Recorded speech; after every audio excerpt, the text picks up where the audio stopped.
ఆ experienced old doctor ఆ మహిళకు ఆక్యుపంక్చర్ చికిత్స చేస్తున్నాడు. వందలాది సూదులను గుచ్చడానికి అతనికి కేవలం కొద్ది సమయం మాత్రమే పట్టింది.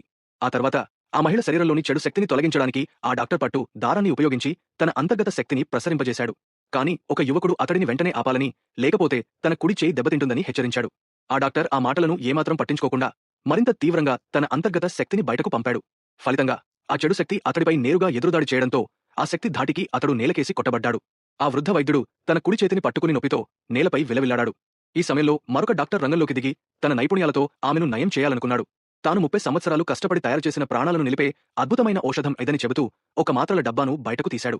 కానీ ఈ మందు ఆమె పరిస్థితిని మరింత విషమించేలా చేస్తుందని ఆ యువకుడు చెప్పాడు. అతడి వివరణను వినకుండానే ఆ డాక్టర్ ఆ మాత్రను మహిళ నోట్లో వేసి అది త్వరగా జీర్ణమయ్యేలా చేయడానికి అంతర్గత శక్తిని ఉపయోగించాడు. కానీ ఊహించని విధంగా ఆ మహిళ ఆ మాత్రను వెంటనే బయటకు ఉమ్మేసింది. ఆ డాక్టర్ కూడా చెడు శక్తి ప్రభావంతో గాయపడ్డాడు. ఈ సమయంలో తాను ఆ మహిళ ప్రాణాలను కాపాడగలనని ఆ యువకుడు చెప్పాడు. అయితే అతడి మాజీ భార్య అతడిని నమ్మలేదు. ఆమె దృష్టిలో అతడు దేనికి పనికిరాని ఒక సోమరిపోతు. అయినప్పటికీ ఆ యువకుడు నేరుగా ఒక సుత్తిని చేతిలోకి తీసుకుని ఆ మహిళ తల మధ్యభాగంలో ఒక్క దెబ్బ వేశాడు. తక్షణమే ఆ మహిళ శరీరంపై ఉన్న చెడు శక్తి అంతా మాయమైపోయింది.